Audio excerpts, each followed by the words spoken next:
अस्सलाम वालेकुम, खुश आमदीद, सुबह खैर तमाम देखने वालों को। प्रोग्राम है गुड मॉर्निंग कराची और मैं हूं आपका मेज़बान मोहम्मद यासिर। नाज़रीन, प्रोग्राम में कुछ बात हुई सेहत के हवाले से गुज़िश्ता रोज़, और बहुत सारे पैगाम भी मौसूल हुए। कोशिश यही होती है कि मुख्तसर वक्त में ज़्यादा से ज़्यादा मसाइल पर गुफ्तगू की जा सके। बहुत सारे लोग शिकवा ये करते हैं कि सवालात को बराह रास्त शामिल नहीं किया जाता, वक्त की कमी की वजह से जो ज़्यादा सवालात को शामिल नहीं किया जा सकता। लेकिन कोशिश यही होती है कि अपने प्रोग्राम में मुख्तलिफ़ औक़ात में इन मामलात पर गुफ्तगू की जा सके। और आजकल बात हो रही है कुछ मसाइल के हवाले से, शहर कराची के जो मसाइल हैं इस वक्त, इसके हवाले से गुफ्तगू हो रही है। बारिश का सिलसिला इस वक्त शहर कराची में जारी है, और बारिश के साथ साथ जो नुकसानात हुए हैं या हो रहे हैं उसके हवाले से भी हमारी प्रोग्राम में गुफ्तगू हुई है।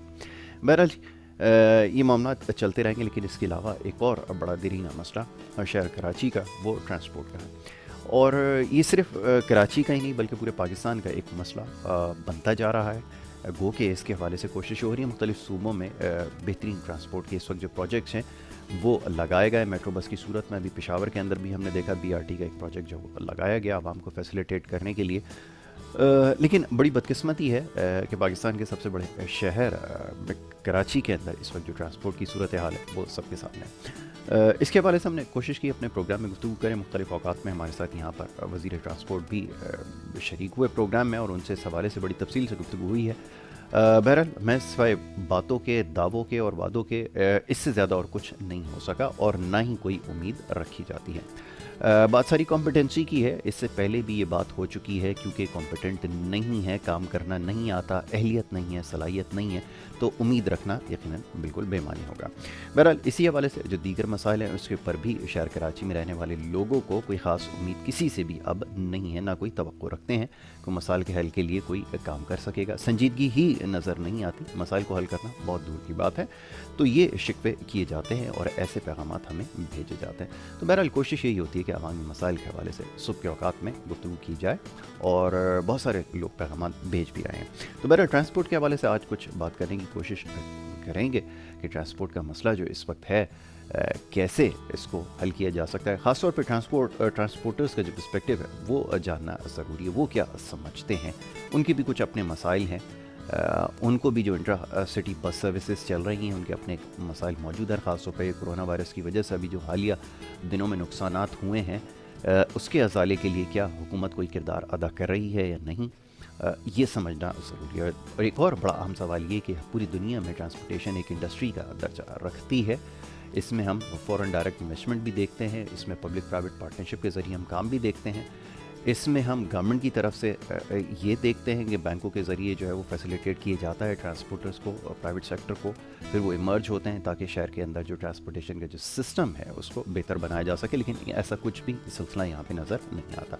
इसी मुनासबत से आज प्रोग्राम में गुफ्तगू करेंगे। बड़े ख़ास में हमारे स्टूडियोज़ में तशरीफ़ फरमाएँ, उनका तारुफ आपसे करवाऊँगा, और उसके बाद फिर गुफ्तगू का आगाज़ करेंगे। अफजाल अहमद शेख साहब यहाँ पर नाइब सदर हैं सिंध के बस ओनर्स एसोसिएशन के, उन्हें मैं प्रोग्राम में खुशामदीद कहूँगा। बहुत शुक्रिया आपका अफजाल साहब, आपने हमें वक्त दिया। सुबह के वक्त ट्रांसपोर्ट का एक बड़ा मसला रहा है। आगाज़ में थोड़ी बात कर ली जाए, क्योंकि अभी जो कोरोना वायरस की वजह से जो इंट्रा सिटी बस सर्विसेज और इंटर सिटी बस सर्विसेज जितनी भी मुअत्तल रही हैं, जो नुकसानात यकीनन हुए हैं, इब्तदाइया में मैंने अर्ज़ किया कि पूरी दुनिया में हुकूमत फैसिलिटेट करती है, ट्रांसपोर्टर्स को सपोर्ट करती है। ख़ास तौर पे इस वक्त जो गैर मामूली सूरत हाल है, जो नुकसानात हुए हैं उसकी भरपाई के लिए कोशिशें करती है। लेकिन यहाँ क्योंकि ऐसा कोई सिलसिला नहीं है, तो कैसे हालात से नबर्द आजमाएँ, कैसे इन चैलेंजेस से निपट रहे हैं, ये थोड़ा समझाइए पहले। देखिए, हुकूमत सिंध ट्रांसपोर्ट डिपार्टमेंट ने जी कोरोना के दौरान गाड़ी तो बंद कर दी, जी, लेकिन उसकी जो उन्होंने लोगों को फैसिलिटेट नहीं किया। मिसाल के तौर पे हमारे ड्राइवर हज़रात, कंडक्टर हज़रात, अमले का और जो मिस्त्री जो होते हैं, जो काम करने वाले छोटे मोटे, वो 4 महीनों ने बड़े कर्ब में गुजारे। बिल्कुल ठीक।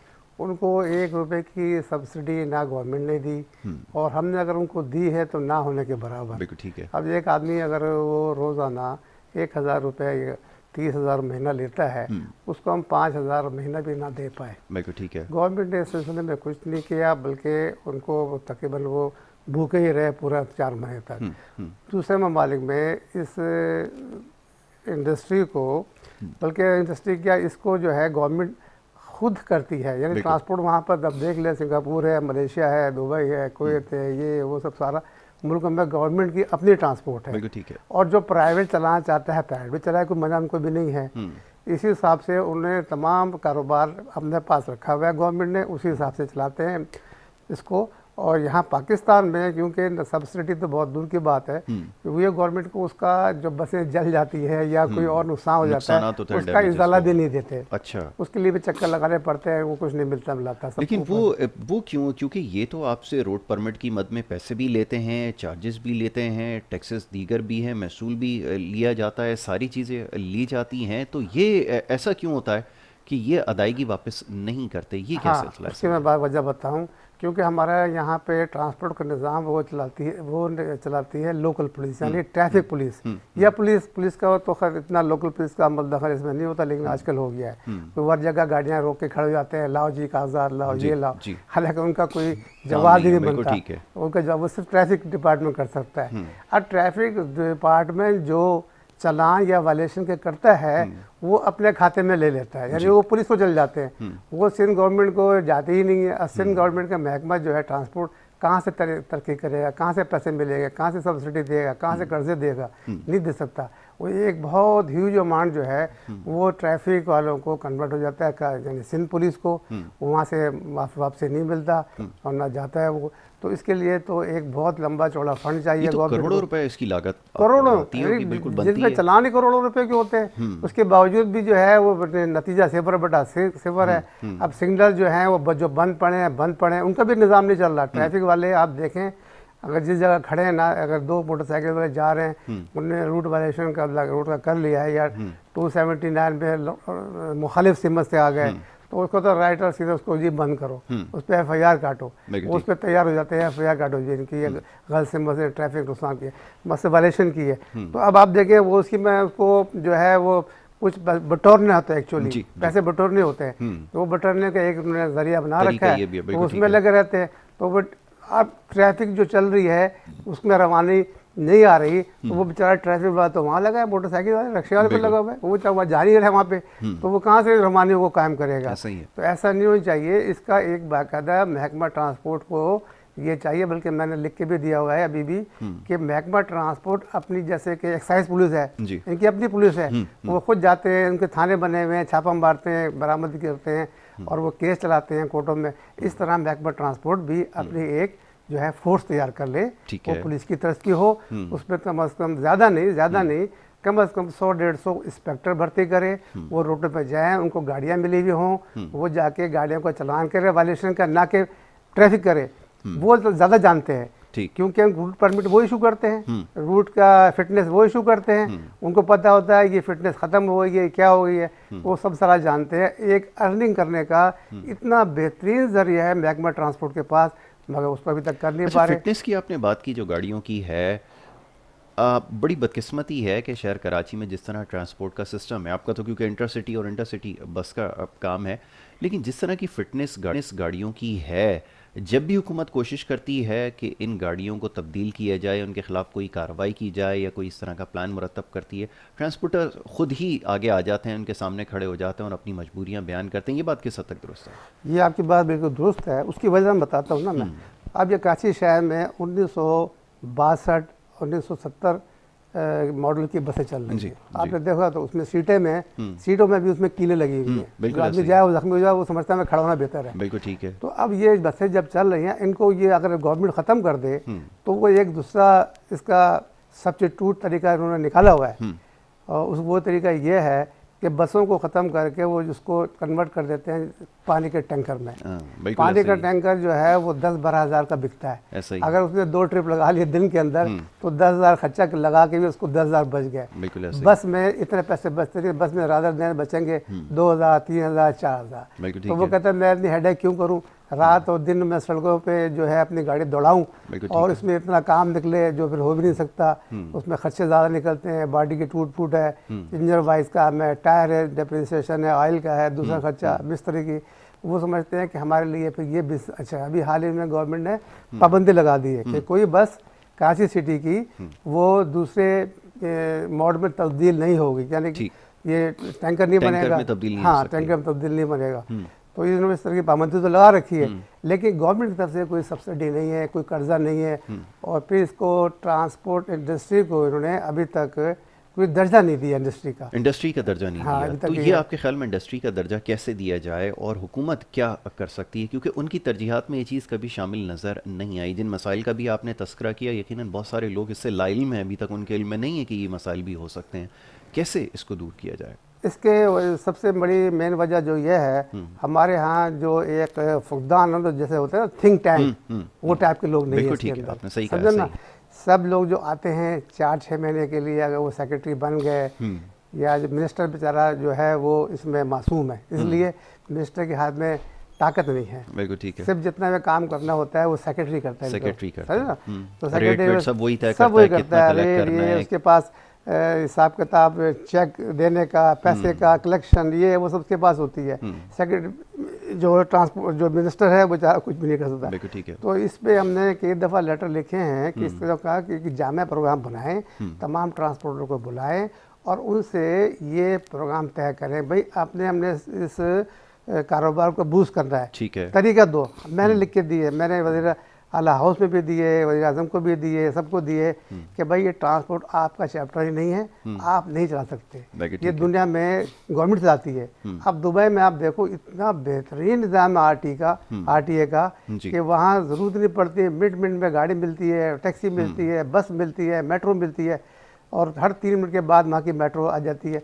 तो उन्होंने ऐसा, उससे वो अरबों डॉलर कमा रहे हैं, अरबों डॉलर। बिल्कुल खुद गया, मैं खुद देखा है। अब बात यह है कि इसको कैसे लेके जाए।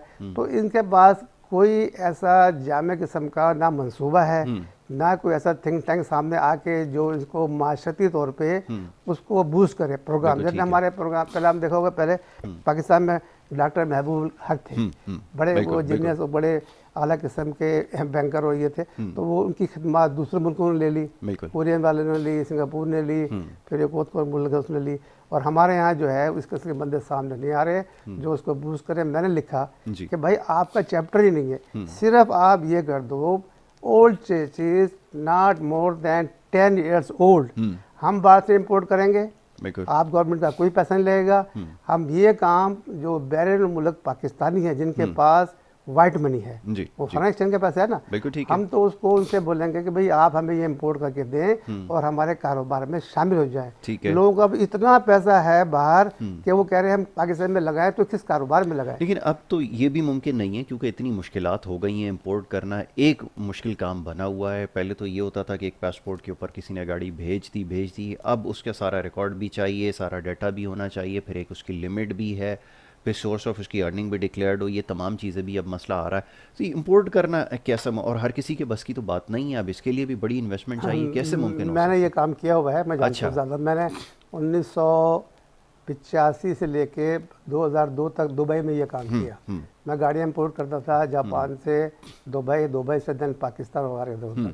तो उसमें ये होता था कि पास वो गाड़ी बंदा खुद नहीं इंपोर्ट कर सकता था, वो उसको बैगेज रूल में लाना पड़ता है, पासपोर्ट का सहारा लेना पड़ता है, बैगेज रूल या टीआर, उसके तहत ये गाड़ी आती है कि वो इंटाइटलमेंट होता है जितना अर्सा रहे, मोर देन 6 मंथ या 2 साल के अंदर, तो गाड़ी इंपोर्ट कर सकता है खुद बजाते खुद।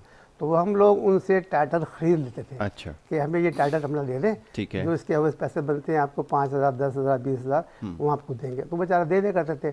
उससे वो गाड़ियाँ इंपोर्ट होती थी, इंपोर्ट होती थी पाकिस्तान में जब गाड़ियाँ, उस पर यहाँ पे कोई इतनी खास इंडस्ट्री नहीं थी सिवाय सुजुकी के।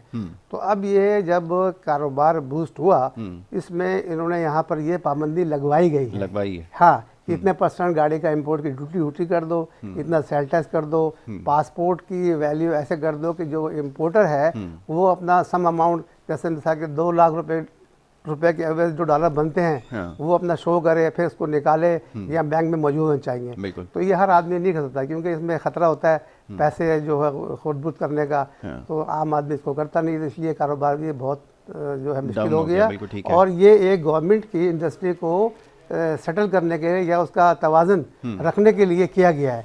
लेकिन अब आप देखें, अगर वो गाड़ियाँ नहीं आती ना, तो यहाँ का तवाज़ुन इतना बूस्ट हो जाएगा। ये जो गाड़ी पहले सुजुकी आप देखा 4 लाख, 5.5 लाख, 5 की मिलती थी, वही 10-12 लाख की पहुँच गई। तो ये जापानी गाड़ी जो आ रही है वैगनार, दूसरी मीरा टाइप की गाड़ी, छोटी गाड़ियाँ, वो उसका मुकाबला करती हैं, वो उससे कम कीमत में अभी भी दस्तयाब होती हैं। बिल्कुल ठीक। और बसों में क्या सूरत हाल होती है, क्योंकि पहले तो हम बात कर सकते थे, अब तो लोकली मैन्युफैक्चर्ड हीनो वगैरह ऐसा तो कोई काम अब रहा नहीं है, तो ये ज़रा समझाइए कि अब कैसा काम चल रहा है, क्योंकि अब जो चाइना की बसेस आ रही हैं वो नज़र तो आती हैं लेकिन वो इतनी तादाद में तो नहीं है। ये मैंने बार बार लिखा है कि आप जो जिस जंगल में फंस गए ना, उस जंगल से आप नहीं निकल सकते। ठीक है। उसकी वजह यह है कि आपने वो प्लानिंग ही नहीं की। अब आप देख लें, इस वक्त यूटोंग बस 2,50,00,000 रुपए की है। जी। एक आदमी ले नहीं सकता। एक आदमी उसका जो महीने का इंस्टॉलमेंट है वो 5.5-6 लाख रुपए बनती है, वो दे नहीं सकता। अब आप मुझे एक और बात बताएं, जिसमें ये बस महीने में 5 लाख रुपए कमा ले, कमा ही नहीं सकती, नहीं कमा सकती, तो वो देगा कहाँ से? तो हमने इनसे ये कहा कि भाई आप दूसरों के सहारे नहीं चलो, आप अपना सेटअप बनाओ। पाकिस्तान को ऐसा गिरा पड़ा मुल्क नहीं है। जब आपने एटम बम बना लिया और कराची के लिए मेगा सिटी है, यहाँ ट्रांसपोर्ट नहीं है, लोग चिंची में मारे मारे फिरते हैं, औरतें बेचारी खड़ी रहती हैं, और दूसरे औरतें बेचारी चढ़े तो क्या छत पे चढ़े, वो तो मर्द होता है चढ़ जाता है जल्दी से। स्कूल के बच्चे बड़े परेशान होते हैं। तो हमने इनको लिखा कि आप इन इम्पोर्ट को बंद करो। अपनी मसला है सब कमीशन का, बिग जो उनको किकबैक मिलती है ना, वो कैसे मिलेगी? वो इंपोर्ट करवाते हैं। अच्छा। गवर्नमेंट फिर उनसे वायदा करती है कि आप हमें इतनी बसें भेजें, हमारा मुल्क तरक्की पजीर मुल्क है, हम तरक्की करने जा रहे हैं, आगे जो है वो उसमें उनकी कमीशन शामिल होती है। हमने कहा कोई ज़रूरत नहीं है इन गाड़ियों की। आप पाकिस्तान में इतना पोटेंशियल है कि यहाँ पे हम गाड़ियाँ बना सकते हैं। अच्छा। हम सिर्फ उनको चेचिस चाहिए। आप 10 साल के अंदर का चेचिस इंपोर्ट कर दें कि हमें इजाज़त दें, ये अपने पास से मंगाएंगे हम। नहीं तो हमारे वाले तो बंद करके चले गए ना प्लांट, क्योंकि कॉस्ट इतनी बढ़ गई है, वो क्या करें? वो इसीलिए चले गए। जैसे मजदा थी यहाँ पे, मजदा का यहाँ प्लांट ही बंद हो गया जब से वो हादसा हुआ था बुशरा ज़ैदी का 1985 में, आपको याद होगा। इसके बाद तो अभी तक उनके परमिट ही नहीं बने परमिट नहीं बने अभी मजदा गाड़ी के परमिट नहीं, वो एक कन्वर्ट करते रहते हैं। पुराना परमिट है, उसमें नया लगा दिया, उसको पुराना कर दिया।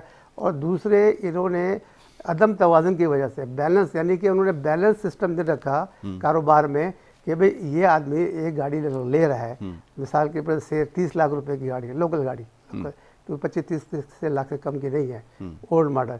अगर ये इतने पैसे इन्वेस्ट कर रहा है, इसको रेट ऑफ इंटरेस्ट या रेट ऑफ जो इनकम है इतना हो जो भी सर्वाइव कर सके। वो सर्वाइव कर नहीं पाता क्योंकि उसका अखराजात ज़्यादा है, आमदनी कम है।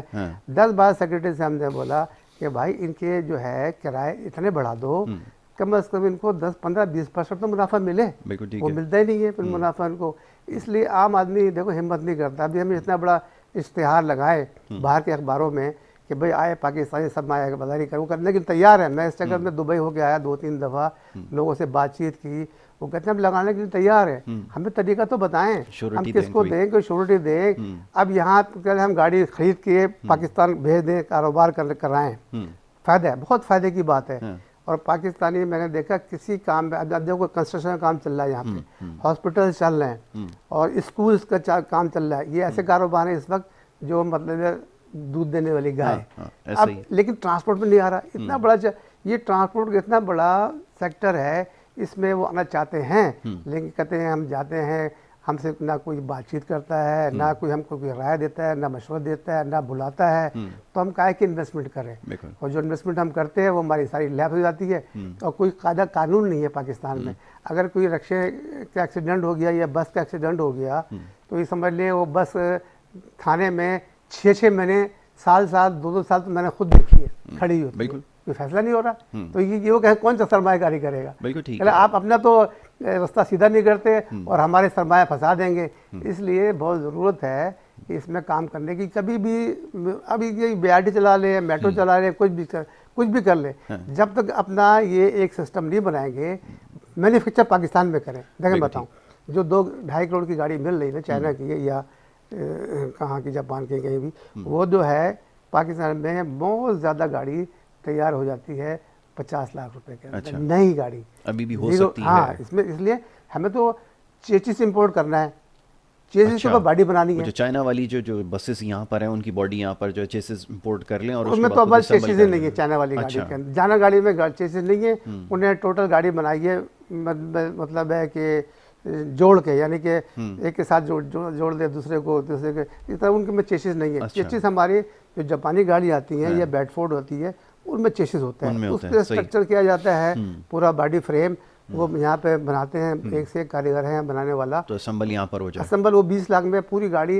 एक कंडीशन असेंबल हो जाती है। अच्छा। जो चाइना से आप मंगा रहे हैं 2.5 करोड़ की, और रादर देन उनकी मजबूती से हमारी गाड़ी बहुत मजबूत है, मजबूत होंगी, बिल्कुल तो ठीक है। इसमें कोई तवज्जो नहीं दे रहा, बैठते नहीं है। इंडस्ट्री के 18% पे जो काम करेगा वो बैंक का मार्कअप देता रहेगा। सही बात फिर है। इसको तो होना चाहिए ज़्यादातर 1.5%, 2%, कि भाई इससे इस ज़्यादा पर नहीं हो काम सकता, करें। बिल्कुल ठीक इंडस्ट्री है। का रेट यही होता है। ऐसा ही है। और फिर इसके बाद यह है कि उसको एक मखसूस लोगों को जो रजिस्टर्ड ट्रांसपोर्टर हैं ये भी उन्हीं को ज़रूरी। इनको नहीं इजाज़त दे कि भी आप मंगा लें, आप चलाएं, आप बनाएं।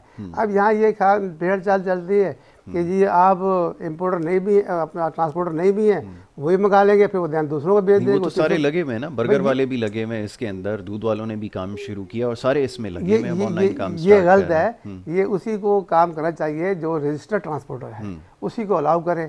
हमने एक दफ़ा कहा आप चीज़ें मंगवाने की इजाज़त दे दें, पैसे हमारे लगेंगे, ठीक है। क्योंकि हमारा पैसा बैरून मुल्क पाकिस्तानी के पास बहुत पड़ा हुआ है। ठीक है। हम उनसे बात करते हैं कि जी आप अपने पासपोर्ट में हमें गाड़ी गिफ्ट कर दें, ठीक है। हमें पर्सनल बैगी में दे दें, तो गाड़ी उसकी हो गई, पैसा उसका हो गया। बिल्कुल ठीक है। इस पे मजीद सरमायाकारी हम करेंगे। ये पीपल्स पार्टी गवर्नमेंट ने मुदारबा स्कीम में इसको रखा था। ठीक है। अब वो एक दो दफ़ा वो आगे इशू भी मतलब है, वो आगे चला भी, लेकिन फिर उसको बंद कर दिया गया। उसमें ये था कि पीपीपी मोड में उसमें इन्होंने ये रखा था कि जे हम आपको बसें देंगे, ठीक है। और हम आपसे करेंगे मुदारबा, शराकतदारी करेंगे। तो उसमें ये क्या था कि जो बैंकों का इंटरेस्ट होगा ना, जितना भी है वो गवर्नमेंट ऑफ सिंध पे करेगी। ठीक और है। इसके प्लान बाद तो अच्छा हमारा था। उनका 50% का मुदारबा हो जाएगा, हम गाड़ी चलाएंगे, उनके पैसा उनको देंगे, हमसे इंटरेस्ट नहीं काटेंगे। ठीक है। क्योंकि बहुत से वो ट्रांसपोर्टर गवर्नमेंट की जिम्मेदारी हाँ, होगी, ठीक है, मार्कअप जितना भी बनता है वो पे जितना करें, बनेगा ठीक है। देंगे। अच्छा, ये प्रोग्राम उसके था। बाद क्या हुआ? आइडिया तो बड़ा अच्छा था, ये बड़ा execute अच्छा क्यों नहीं आइडिया है, हुआ? अभी भी आइडिया चल सकता है, लेकिन कोई सेक्रेटरी ऐसा लेवल का आए या मिनिस्टर इस लेवल का आए, इस प्रोग्राम को बूस्ट करे, इसको लेके चले। अभी धक्के खाते रहेंगे।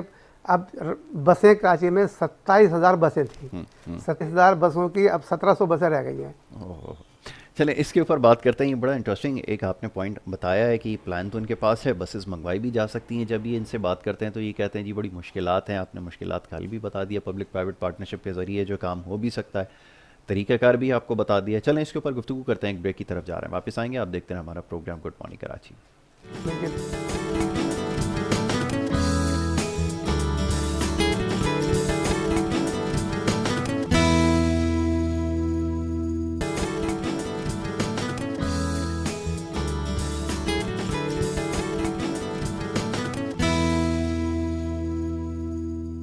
प्रोग्राम में आपको एक दफ़ा फिर खुश आमदेद कहेंगे। ब्रेक पे जाने से पहले जी गुफ्तगू का सिलसिला जारी था, बात हो रही थी हमारी कुछ ट्रांसपोर्ट के हवाले से, जो इश्यूज़ हैं उसके ऊपर बात कर रहे थे। और ख़ास तौर पे एक सवाल बहुत पूछा जाता है कि ये जो बसेस हैं इनको लाने में हुकूमत को क्या मुश्किलात दरपेश हैं, क्या ये कभी मुमकिन हो सकेगा?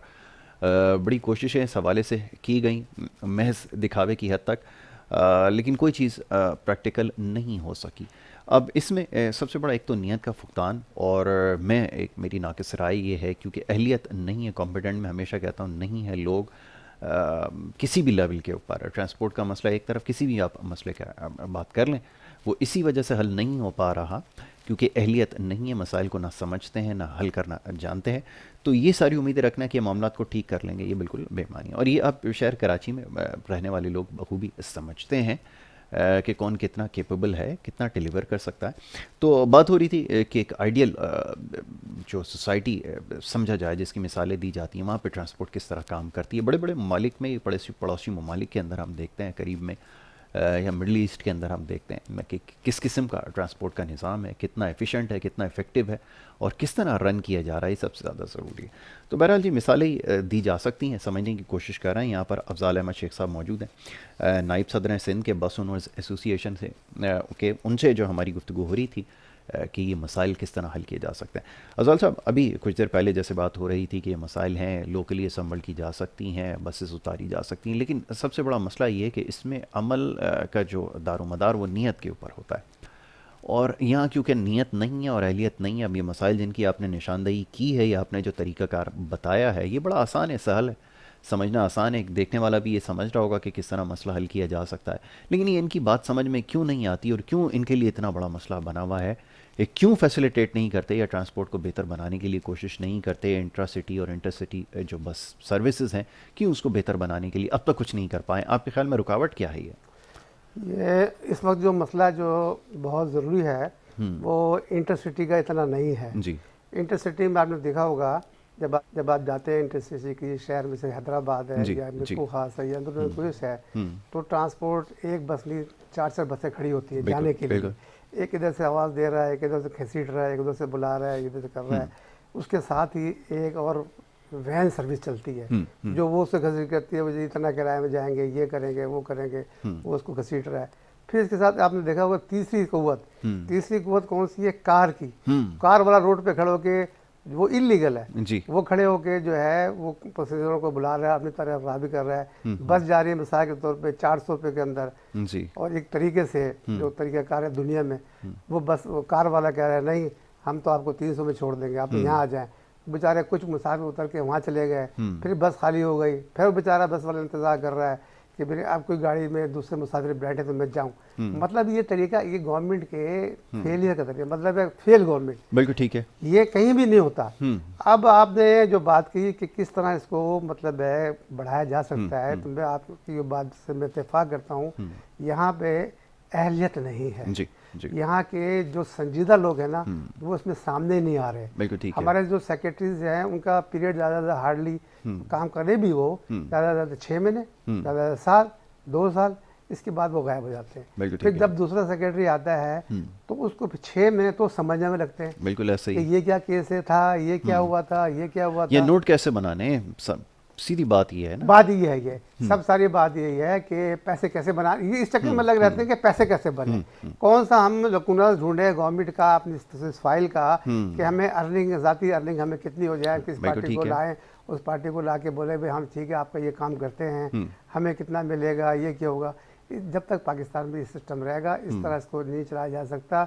मैं दावा करता हूँ कि किसको बूस्ट कैसे करेंगे। ये सिर्फ लोकल ट्रांसपोर्ट है, इस पर ट्रांसपोर्ट है लोकल जी, लोकल ट्रांसपोर्ट है। और आप देखें उसमें सब लोग जो खड़े होकर ट्रांसपोर्ट में सफ़र कर रहे हैं, मजदाओं में, चिंची में, तो जब औरतें बैठ जाती हैं या मर्द पहले बैठ जाते हैं तो उनके बैठने का सवाल ही पैदा नहीं होता। बेचारी वो खड़ी हुई हैं, यानी इनको तरस भी नहीं आता कि ये औरतें धूप में खड़ी हैं, बच्चे स्कूल जाने के लिए खड़े हैं, कोई सिस्टम नहीं है कि उस सिस्टम को हमसे वो स्मूथ कर दे या ऐसा कर दे अपने घर तो चले जाएं। भाई तुम ये नहीं कर सकते हो, फिर टांगा सर्विस शुरू कर दो, वो उससे बेहतर है, वो चला तो जाएगा। बिल्कुल ठीक है। अब इसका बढ़ाने का तरीकाकार क्या है, कैसे होगा, ये तो चाहिए गवर्नमेंट बड़े लेवल के ऊपर जो सरमायाकारी करते हैं। मिसाल के तौर पर इंडस्ट्रियाँ चल रही हैं, उनका एक ख़ास पैटर्न है, उस पर चला रहे हैं वो, उसको भाई ये भी आज ट्रांसपोर्ट को इंडस्ट्री का दर्जा दें, उसको 1.5-2% के ऊपर जो है वो पैसा जो है वो लोन के लिए दें, लोन लेके वो बैंक से काम करे।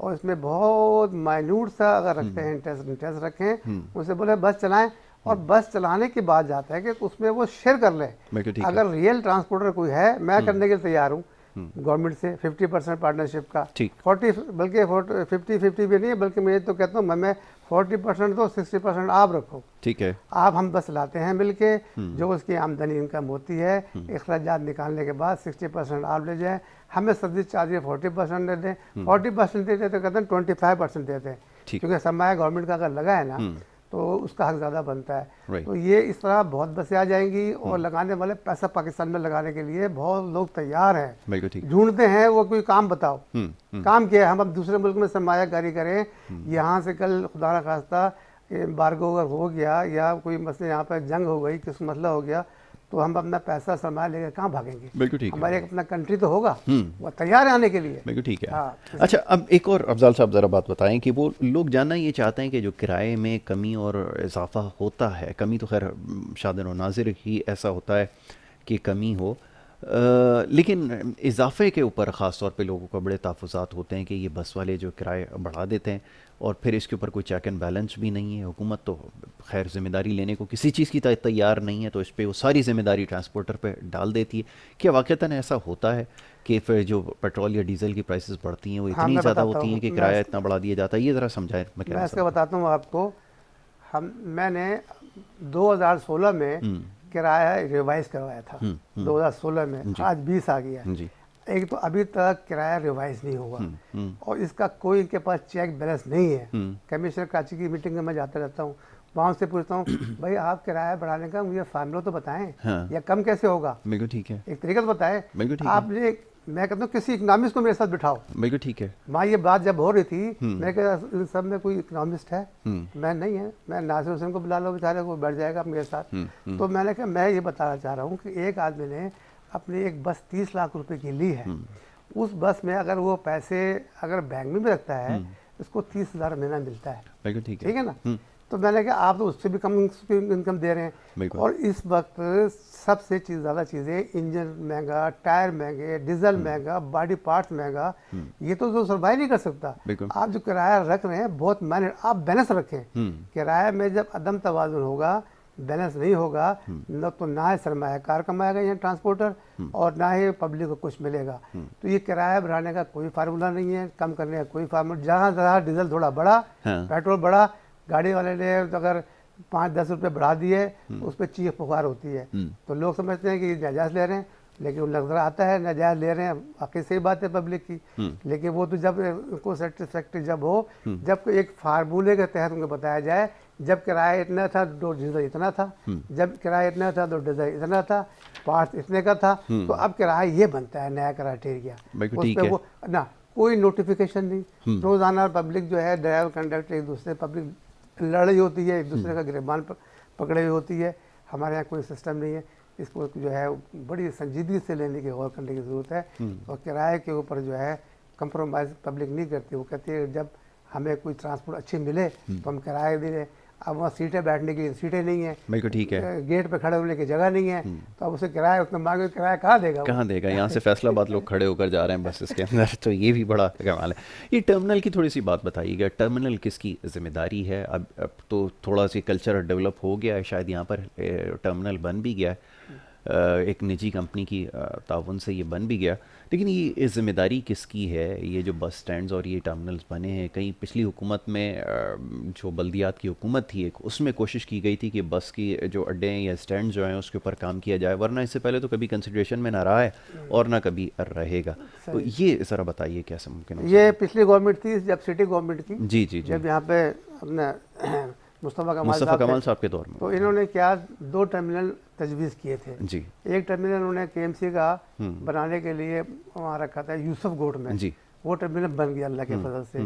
दूसरा टर्मिनल बनना था रज़ाकाबाद के ऊपर और अपना सोराबगोट में जी। तो वो की ज़मीन 100 एकड़ ज़मीन जो थी वो चढ़ गई माफिया के हाथों, तो वो ज़मीन तो ख़त्म हो गई, पर एक ही टर्मिनल बन पाया।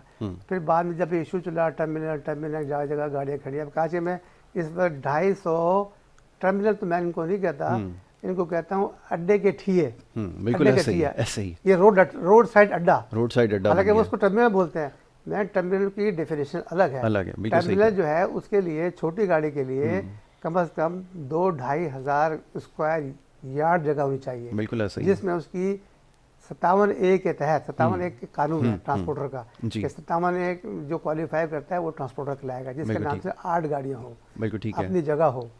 टर्मिनल के अंदर जो फैसिलिटी होती है, बाथरूम उसमें होता है, टॉयलेट है, टेक शॉप है, इसकी मस्जिद है, वजू खाना है, बैठने का वेटिंग रूम है, ये कहलाता है टर्मिनल। अब आपने देखा होगा ताज कॉम्प्लेक्स सदर में एक दुकान ले ली किराए पे, उसके आगे एक मेज लगा ली, एक कुर्सी रख ली, रोड साइड के ऊपर एक बस खड़ी करके बोला ये हमारा टर्मिनल है। तो टर्मिनल ऐसे नहीं होते, टर्मिनल का जो है क्राइटेरिया दिगर है, उसके लिए मौजूद है, क्राइटेरिया दिया हुआ है कि बस का टर्मिनल क्या चीज कितना बड़ा होना चाहिए, और छोटी गाड़ी के लिए वैन वगैरह है इसका कितना होना चाहिए, सब दिया हुआ है। अब कराची में इस वक्त कोई इंट्रा सिटी बस का सिर्फ एक टर्मिनल है गवर्नमेंट का, तो वो है कादाबाद के ऊपर, बिल्कुल ऐसे ही, और कोई टर्मिनल जहाँ ग्रीन बस सर्विस और एक सर्विस और चलती है UTS की सर्विस 12 नंबर वो चलती है, और उनकी भी गाड़ियाँ कितनी हैं, 12-15 गाड़ियाँ रह गई हैं, बाकी ग्रीन सर्विस तो ख़त्म ही हो गई। 10 गाड़ियाँ उनकी दी थी नासिर हुसैन शाह साहब ने पिछली दफ़ा गवर्नमेंट में,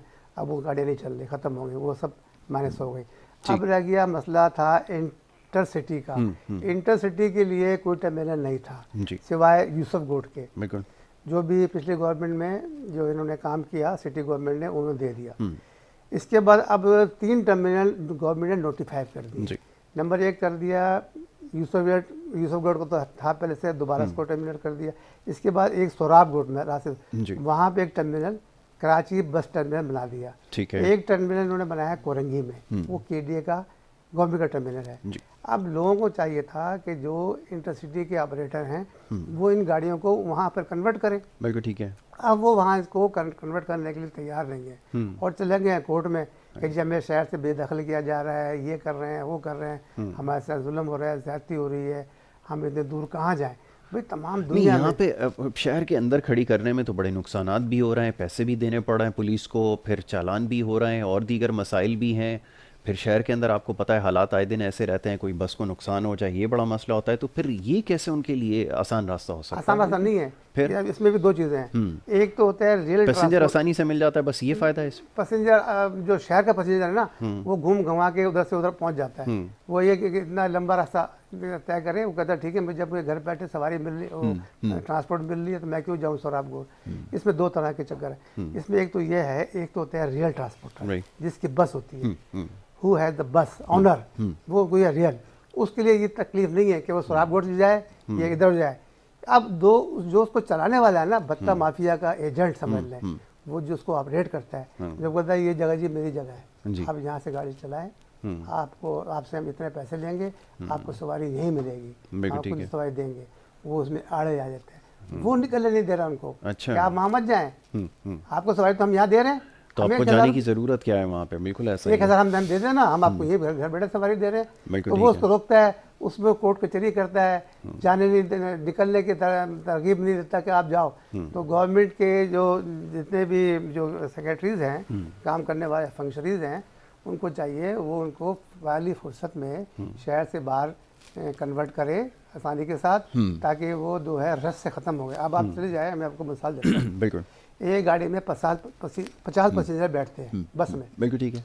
तो उसको आप सोच रहे हैं कि 50 पैसेंजरों को आखिर छोड़ने तो कोई आता होगा ना। बिल्कुल ठीक है। उनके रिश्तेदार है, भाई है, दोस्त है, यार है, या कोई दूसरे भी हैं रिश्तेदार छोड़ने आए, और जो बस आ रही है उसको लेने भी आ रहे हैं। बिल्कुल ठीक है। तो ट्रैफिक जो है वो मतलब कंजेशन बन गया ना, हो गई। बिल्कुल ऐसा हो गया, ऐसा ही है। इतने ही रिक्शे चाहिए उसको छोड़ने के, इतना टैक्सी चाहिए, इतनी मोटरसाइकिल चाहिए, तो जो उसको लेके जाए कन्वर्ट करे फिर। ठीक है। अगर एक जगह होता है फिर इतना रश नहीं होता। ऐसा ही है। बिल्कुल आपने ठीक कहा। बहुत शुक्रिया आपका अफजाल अहमद शेख साहब, आपने ट्रांसपोर्ट के हवाले से हमें आगाह भी किया, बताया भी ये जो मामलात हैं, ख़ास तौर पे ये जो मसाइल हैं कैसे हल किया जाए। इंशाल्लाह एक निश्चित और रखेंगे, इसमें आपसे और मसाइल के ऊपर गुफ्तगू करेंगे कि ये जो एक शहर से दूसरी शहर जो बसेस जा रही हैं, इनको रास्ते में क्या मुश्किलात हैं, अभी इसके ऊपर बात करनी बाकी है। वक्त की कमी की वजह से उसके ऊपर गुफ्तगू नहीं हो सकी, लेकिन इंशाल्लाह इसके ऊपर फिर बात करेंगे। बहुत शुक्रिया आपका, आपने प्रोग्राम में वक्त दिया। पहला सेगमेंट इख्तिताम पसीर हुआ, दूसरे सेगमेंट की तरफ बढ़ेंगे, एक ब्रेक की तरफ जा रहे हैं। ब्रेक से वापस आएंगे, आप देखते रहें प्रोग्राम गुड मॉर्निंग कराची।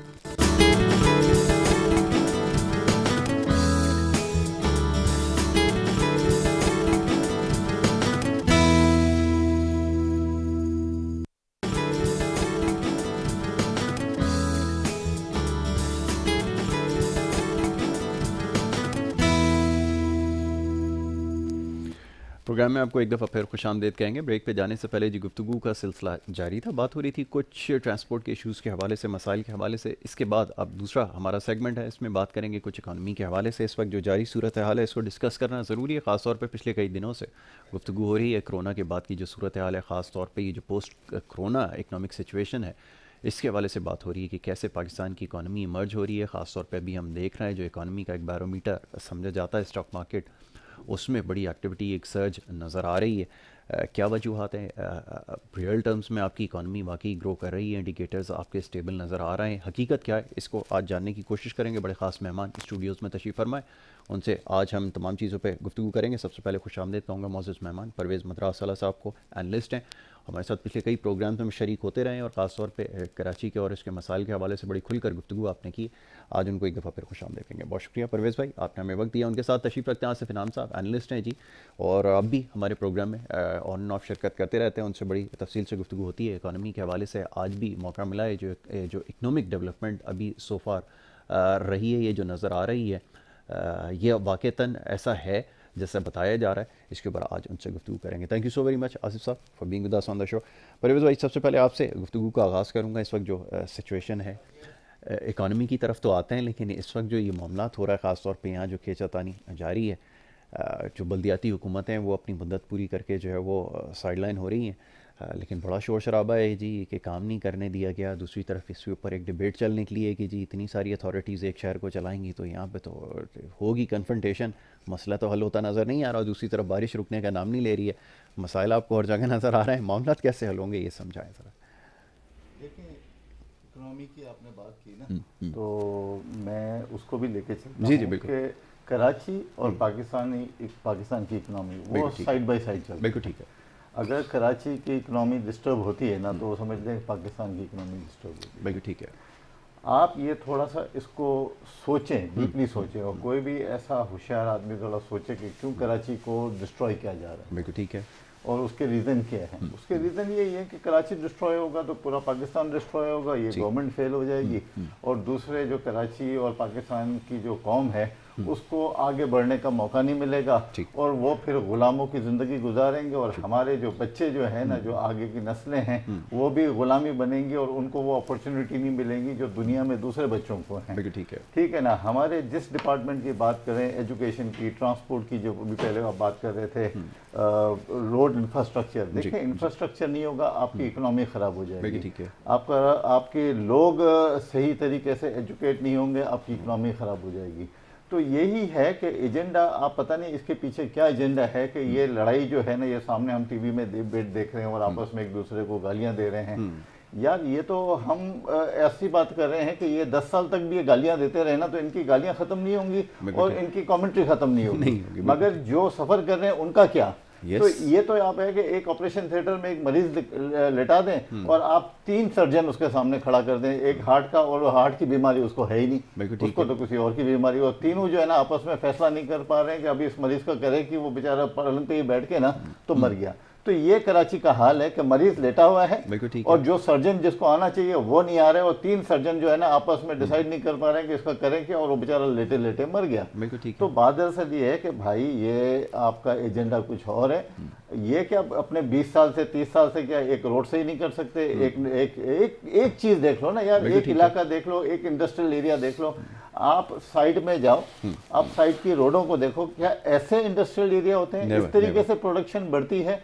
अल्हम्दुलिल्लाह यहाँ अभी जो है हमारी इकोनॉमी अच्छी जा रही है। आप कह रहे हैं कि भाई स्टॉक मार्केट बहुत ही पॉजिटिव साइन है उसके, हमारे पास एक्सपोर्ट के ऑर्डर्स आ रहे हैं और बहुत सारी ऐसी जो है ना पॉजिटिव साइंस आ रहे हैं। अब इसके अंदर गवर्नमेंट को चाहिए कि प्रोएक्टिवली बहुत ज़्यादा इसके अंदर इन्वॉल्व हों कराची के इश्यूज़ के ऊपर। अगर ये लोग नहीं साथ देते तो भाई किसी ना किसी को, मेरे ख्याल में आर्मी जो आ गई है, बहुत ही सही फैसला है कि आर्मी को ही आके ये इन चीज़ों को सुधारना पड़ेगा। ठीक है। मगर क्या 20 साल में, 30 साल में, 40 साल में यार ये कराची के एक एरिया को नहीं डेवलप कर सके? अगर एक एरिया को कर देते तो हम लोग कहते कि चलो यार ठीक है, you follow the same practice in other area. ठीक है, हम तो वही चीज़ें सफ़र कर रहे हैं। मैंने तो अपना ज़िंदगी गुजार दी है कराची में। मैं तो अभी तक ज़िंदगी भर यही देख रहा हूँ कि जहाँ पानी पहले भरता था आज भी पानी भर रहा है, तो इसका फायदा क्या? तो हम वोट देते हैं, हम इतना एफर्ट करते हैं, हमारी इन्वेस्टमेंट इस मुल्क में की हुई है, बच्चे हमारे यहाँ रह रहे हैं, वालिदैन हमारे रह रहे हैं, वो उन्होंने तो अपनी ज़िंदगी ऐसे ही गुजार दी, क्या करेंगे? तो बहरहाल ये है मेरा जवाब उसका। ठीक है। अच्छा सब आपकी तरफ चलेंगे, थोड़ी सी इकोनॉमिक फ्रंट से जो खबरें आ रही हैं जिस पे कहा जा रहा है कि बड़ी बेहतर इकोनॉमी आपकी हो गई है। बहुत सारे इकोनॉमिक इंडिकेटर्स हैं, उसके ऊपर बात करेंगे, लेकिन अभी रिसेंटली जो खबर आई है वो करंट अकाउंट के हवाले से आई है, सरप्लस में हो गया, बड़ी अचीवमेंट समझी जा रही है। दूसरा ये कि आपके जो रेमिटेंसेस हैं वो ये बता रहे थे हमाद अज़हर साहब के रिकॉर्ड हाई की तरफ जा रहे हैं।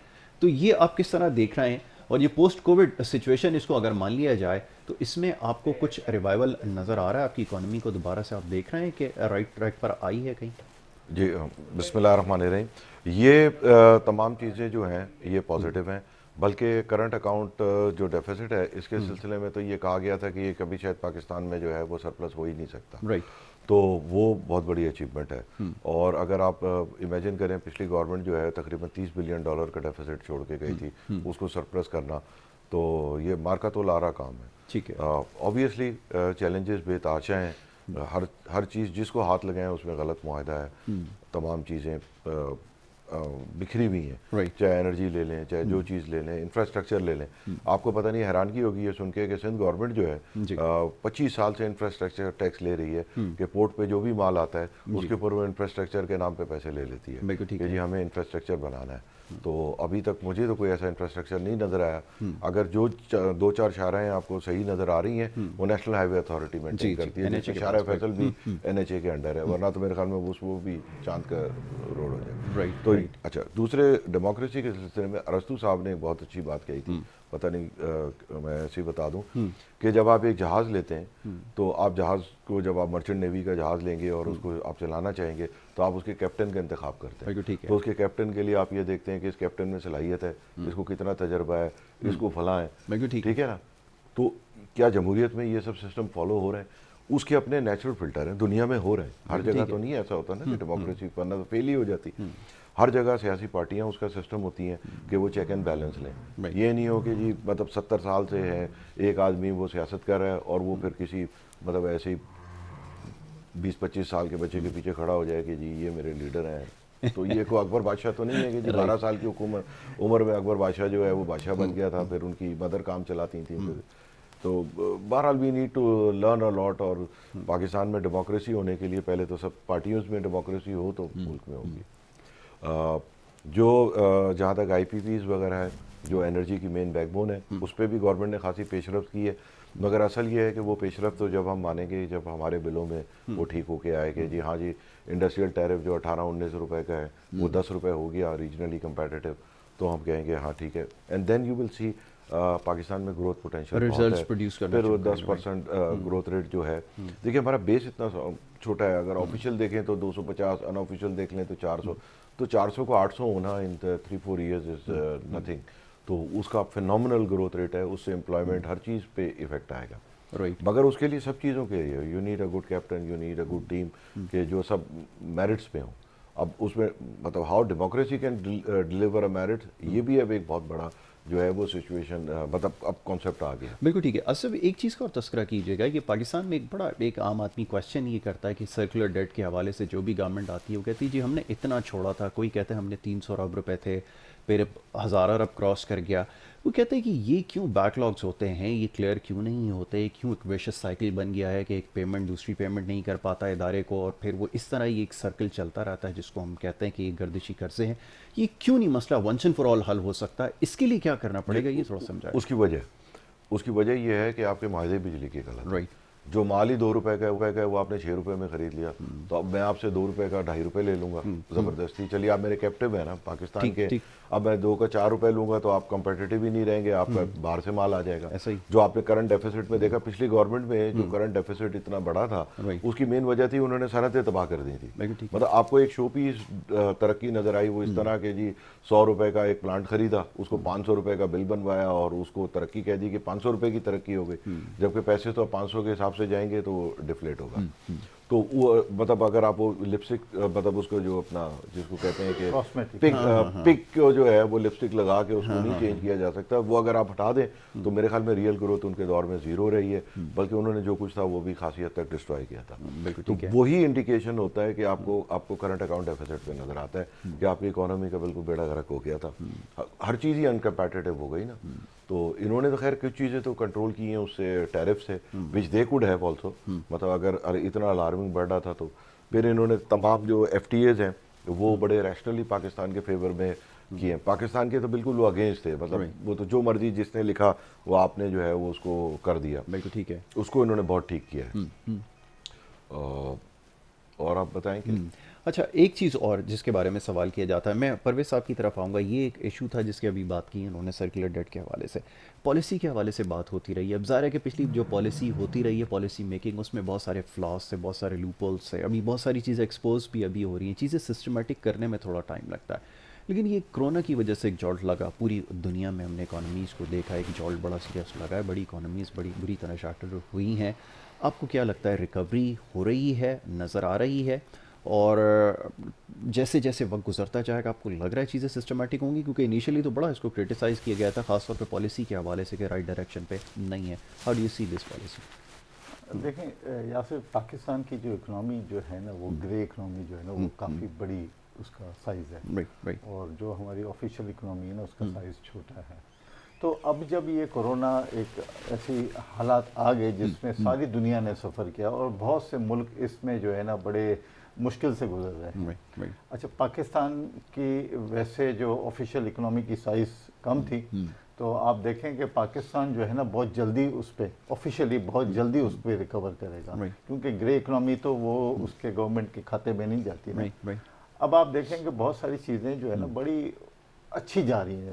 उसमें क्या है कि गवर्नमेंट ने बहुत अच्छा काम किया, जैसे अभी आसिफ साहब ने बताया कि उन्होंने इंटरनली जो है ना जो सारी इस किस्म की जो लूप होल्स थे ना, उन्होंने उसको आइडेंटिफाई किया, उसको उन्होंने क्लियर किया, उसको रीनिगोशिएट किया। बहुत से हमने FTAs किए हुए थे दुनिया के साथ और उनको काफ़ी फैसिलिटी दी हुई थी, वो पाकिस्तान के फेवर में किया। लेकिन ये कोरोना के वक्त में भी उन्होंने काफ़ी अपना ये एक्सरसाइज कर ली थी कि भाई हमें ये चीज़ें करनी है और इन चीज़ों को काम करना है। सारा काम पीछे हो रहा था, कोरोना एक साइड पे था, बाकी वो सारी जो इकोनॉमिक एक्टिविटी किस तरह से आगे उसको अनफोल्ड करना है और किस तरह से आगे उसको पाकिस्तान की फेवर में लेके जाना है और जो गलत चीज़ें थी और उसको आइडेंटिफाई किया। तो मैं समझता हूँ कि पाकिस्तान जो है ना इस कोरोना पोस्ट कोरोना की सिचुएशन से बहुत ही अच्छे तरीके से अपने आप को कंसोलिडेट करेगा और उसके पॉजिटिव साइंस आएंगे हमारे पास। और हमारे मुल्क जो है ना मेरे ख्याल में अगर ये सारे जो बेसिक डायनामिक्स हैं ये कंट्रोल में आ गए, जैसे करंट अकाउंट डेफिसिट जो एक बहुत बड़ा हमारे पर समझ लेना कि एक तलवार लटकी हुई थी, वो एक अच्छा हो गया कि पॉजिटिव हो गया। फिर इसके बाद जो हमारी इंडस्ट्री थी उसको रिवाइवल के बड़े अच्छे मौके मिलेंगे। इसमें हमारे देखें कोई भी इंडस्ट्री को अगर आपको आगे ले जाना है तो आपको सबसे पहले तो उसकी बिजली आपको मुहैया करनी है और अच्छे प्राइस में करनी है। तो ये एक अच्छा साइन है कि हमें अगर बिजली अगर अच्छी प्राइस में मिल जाती है तो we will be competitive within the region और फिर हमारी एक्सपोर्ट जो है ना वो काफ़ी अट्रैक्टिव हो जाएगी। फिर इसके बाद अगर हमने हमारी जो CPEC आ रहा है, CPEC में हमारे पास जो है ना अभी चाइना ने अभी रिसेंटली अनाउंस किया है कि वो उसकी साइज़ बढ़ा रहा है, पाकिस्तान के साथ जो भी उसने मुआहिदा किया वो उसको मज़ीद ऐड कर रहा है उसके अंदर इन्वेस्टमेंट। तो ये एक बहुत बड़ी अच्छी साइन है जिससे हमारा इंफ्रास्ट्रक्चर दूसरे जो इकोनॉमिक एक्टिविटीज़ हैं वो जनरेट होंगी। तो ये सारी चीज़ें इकट्ठी होके एक समझ लें कि एक बहुत अच्छा डायरेक्शन है हमारे पास। अब इसको हमें संभालना है, गवर्नमेंट को ये अपॉर्चुनिटी देनी है बिजनेसमैनों को, और बाकी जो कराची के हालात हैं जैसे मैंने कहा कि कराची इकोनॉमिक हब है, इसको सही करना है। अगर कराची सही होता है तो यहाँ से हमारी सारी इकोनॉमिक एक्टिविटी जनरेट होगी all the way to Khyber, और हम अपना बहुत सारे हमारी इकोनॉमिक एक्टिविटी को जनरेट कर सकते हैं, इसमें सबका फ़ायदा है। ठीक है, इसमें आपको अपॉर्चुनिटी नज़र आती है। और सब आपकी तरफ आएंगे, अभी एक डिबेट हो रही है, रात को मिफ्ता साहब भी एक जगह बैठ कर ये बात कह रहे थे कि डायरेक्शन आप समझा दें ज़रा कैसी है, क्योंकि आपने ये रुपये डॉलर की पैरिटी की जब बात हो रही थी 40% डिवैल्यू किया, तो एक्सपोर्ट्स में आपको कितना फ़ायदा हुआ, आप इससे कोई फ़ायदा उठाते, कोई एक्स्ट्राऑर्डिनरी आपकी ग्रोथ होती, कोई एक्सेप्शनल ग्रोथ आप शो करते कि आपने इसका कोई लॉन्ग टर्म बेनिफिट लिया होता है, सच भी कुछ नज़र नहीं आया। 40% डिवैल्यू कहाँ हुआ? हाँ, वो ये कह रहे हैं टीवी प्रोग्राम के अंदर। अच्छा, तो स्टेटमेंट आपको पता है दी जा सकती है। अच्छा, अब ये बताइए कि आपके ease of doing business, where do we stand, ये एक बहुत बड़ा सवाल है कि क्या आपके पास literally ease of doing business आई है। अब जैसे आप एनर्जी प्राइसेस की बात करते हैं, रीजन में कम्पीट करने के लिए तो आपको एक एक्स्ट्रॉर्डनरी बेनिफिट देना पड़ेगा, एक बहुत बड़ा स्लैश आपको करना पड़ेगा, तब जाके आप कम्पीट कर सकेंगे। और फिर बेसिक इंफ्रास्ट्रक्चर जब आपके पास नहीं है, अभी तो बहुत सारे एरियाज़ पे आपने काम करना है, इसको कैसे देखते हैं? जी, यही तो उनसे पूछना था आपने कि जो $2 की गैस खरीदी है आप जहेज में $6 की छोड़ गए, तो ये आप बताएं कि इंडस्ट्री कॉम्पीट कैसे करेगी, मुल्क कैसे बढ़ेगा। ठीक है। दूसरी बात है, जहाँ तक डिवेल्यूशन का ताल्लुक है 40% नहीं हुई है। आई थिंक सो जब लास्ट इनका अपना खुद दौर था तो 132 133 तक गया था। आई थिंक सो 128 120 पे छोड़ के गए, उस पर ₹30 लगा लें तो 20-25% है। एंड हमेशा जो है वो जब ये पिछली दफ़ा पाकिस्तान को 99 में डिफ़ॉल्टर छोड़ के गए थे तो उसके बाद आपकी तकरीबन डिवेल्यूशन 50-60% हुई थी। जब आप तकरीबन अगर आपका एक्सपोर्ट्स वगैरह ना बढ़े तो आपका 8-9% डिवेल्यूशन जो है वो नेचुरली होता है। और वो डिवेल्यूशन का जो फ़ायदा है वो आपको होता था एक्सपोर्ट बढ़ाने के लिए, कभी आपने नहीं किया क्योंकि आपका एक्सपोर्ट बेस ही बहुत कम है। आपका इंपोर्ट का एक अज़धाम चला आ रहा होता था। आप ये आज करंट अकाउंट डेफिसिट जो है ये ख़त्म हो गया और ये इसको अगर वो अचीवमेंट नहीं समझते कि डिवेल्यूशन से या जो भी करके अचीव हुआ तो पता नहीं क्या अचीवमेंट होगी। बिल्कुल ठीक तो है। ये तो तनकीद बराए तनकीद है। तो अनलेस यानी बजाय इसके कि आदमी शर्मिंदा हो कि मैं $6 छोड़ गया और $2 का माल मिल रहा है, यही हर चीज़ में है। मतलब जो भी उन्होंने किया है वो तकरीबन उनके दौर में जितने मुआहदे हुए हैं वो सब ऐसे ही हुए हैं। बिल्कुल ठीक है। अब ये ईज़ ऑफ डूइंग बिजनेस की बात हो रही है, कैसे प्रिवेल करेगी, ये ज़रा बताएं कि गवर्नमेंट को इसके लिए क्या करना पड़ेगा कि आप जैसे हमने देखा है अफ्रीका के अंदर रवांडा जिस तरह की सर्विसेज दे रहा है, जिस तरह की अपॉर्चुनिटीज़ है, रीजन के अंदर एक बहुत बड़ा नाम हो गया, सिंगापुर अफ्रीका का बन गया है, आप कैसे आ सकते हैं उस लेवल तक कि उसने नेदरलैंड को भी पीछे छोड़ दिया है? जी बहुत सारे चांसेस है। देखिए हमारे पास जहाँ तक बहुत सारी मुश्किलात हैं तो हमारे पास बहुत सारे फ़ायदे भी हैं। नंबर वन, हमारा तकरीबन जो पॉपुलेशन बेस है इस अबाउट 22 करोड़ है। 22 करोड़ में सारा तकरीबन बहुत बड़ी तादाद यंग उसकी है, which I count as an asset oblique liability. Asset वो है कि अगर हम उनको सही तालीम और तरबियत दे सके, तालीम और तरबियत दोनों, तरबियत भी ज़रूरी है, खाली तालीम से कुछ नहीं होता, अगर तरबियत ही ख़राब हो तो करके देख लिया तालीम तरबियत, हाँ खाली तालीम कोई पर्चे वाली नहीं। तालीम और तरबियत अगर उनकी ठीक हो जाए, उनको हुनर सिखा दिया जाए तो हमारा बहुत बड़ा एसेट है। और अगर वाइब्रेंट मिडिल क्लास बन जाएगी तो वो एक बहुत बड़ा हमारे पास एसेट है जिसको बहुत सारे लोग देख रहे हैं। वो इतना हर छोटे मुल्क के पास अवेलेबल नहीं है। दूसरी बात यह है कि जैसे ही आप प्रोडक्शन करेंगे, कंजम्पशन प्रोडक्शन दोनों का साइकिल होता है कि जैसे आप प्रोड्यूस करना शुरू करेंगे, लोगों को एम्प्लॉयमेंट मिलेगी तो उनकी परचेजिंग पावर बढ़ेगी, तो वो पूरा आपका साइकिल चल जाएगा। बिल्कुल ठीक है। तो ये बहुत देख के आएंगे। और जैसे आपने बताया चाइना SEZ भी बना रहा है, SEZ तो इन्हें बहुत पहले बहुत सारे बना देने चाहिए थे। मैंने तो बल्कि तजवीज़ दी थी इनको कि भाई आप 8-10 तो सीधे एक्सपोर्ट प्रोसेसिंग जोन जो है, SEZ के तो अभी लॉज बन रहे हैं ना, एक्सपोर्ट प्रोसेसिंग जोन के लॉज बने हुए हैं, तो आप सीधे 8-10 पहले तो EPZ बना दें, पूरे मुल्क में बना दें धड़ाधड़, ताकि कुछ तो शुरू हो ना काम। तो फाइनेंस कौन करेगा उसको? नहीं, वो सेल्फ फाइनेंस ही होती है। EPZ को कोई फाइनेंस करने के लिए आपने सिर्फ एक जगह देनी है, थोड़ा सा इंफ्रास्ट्रक्चर बना के, इट्स सेल्फ सस्टेनिंग मॉडल है, कोई लायबिलिटी नहीं होता। ठीक है, एग्जीक्यूट कर सकता है। अब सवाल ये एक पाकिस्तानी एक सवाल ये करता है कि चुप ठीक है जी, आपकी इकोनॉमिक पॉलिसी समझ में आती है, डायरेक्शन सही है, आप जो पीछे जो मायदे हुए थे उनको भी आप ठीक करने की कोशिश कर रहे हैं, लेकिन अगेन बेसिक कमोडिटीज़ हैं मार्केट से गायब हैं। शुगर क्राइसिस आपके पास है, वीट क्राइसिस आपके पास है, 15 रुपए की रोटी आपकी उन्होंने कर दी है। अब ये बताइए कि एक आम आदमी की इकॉनमी तो सिर्फ है ही है, उसको तो यही चीज़ समझ में आती है कि उसके पास अगर पेट्रोल अगर सस्ता हुआ तो मार्केट में अवेलेबल नहीं था। वो कहता है यहाँ पे चेक एंड बैलेंसेस क्यों नहीं है, गवर्नमेंट का क्यों फेलियर नज़र आता है कि कोई भी माफिया उठती है, कोई कार्टेल बनाती है और जाकर अपनी मर्ज़ी से प्राइसेस जो है वो सेट कर देती है। ख़त्म हो गई बात, फिर गवर्नमेंट कुछ भी नहीं कर पाती। वो नोटिस लेते हैं लेकिन उसके बाद जो शॉर्टेजेस आती हैं उसका क्या करें, ये एक बड़ा मसला है। ये कैसे गवर्नमेंट को रिजॉल्व करें इशू ये? देखिए इस गवर्नमेंट को आए हुए अभी 2 साल हुए। ठीक है ना, पिछली गवर्नमेंट गुजरी है ना, जो 20-20, 40-40 साल से जो हुकूमतें करते गई हैं, उन्होंने जो हमारे पीछे छोड़ा हुआ है ना, जो ब्यूरोक्रेसी छोड़ी हुई है, जो परफॉर्म ही नहीं कर रही थी, पहले भी नहीं कर रही थी, तो ट्रांसपोर्ट वाला ये भी बता रहे थे। देखे ना 40 साल से वो ब्यूरोक्रेसी ने, जब ये लोग भी थे तो वो परफॉर्म नहीं कर रही थी, या उनको नहीं करने दिया जा रहा था, या ऐसे नाकारा लोगों को उन्होंने भर दिया था जिन्होंने मुल्क का बेड़ा गर्क कर दिया। क्या आप अभी समझते हैं कि ये इनके आने से वो भी सही हो जाएंगे? क्योंकि उनकी तो आदत ही नहीं है काम करने की। तो अब क्या 2 साल में कोई मेरिकल नहीं है कि ये इसको सही कर देंगे। और ये लोग वही बैठे हुए हैं जो गवर्नमेंट को फेल करने की कोशिश कर रहे हैं, पता नहीं किसके एजेंडे पे फेल करने की कोशिश कर रहे हैं। और मैं कह रहा हूं कि हमारे पास ग्रे इकोनॉमी इतनी पैरेलल चल रही है जिसकी साइज डबल से भी ज्यादा है।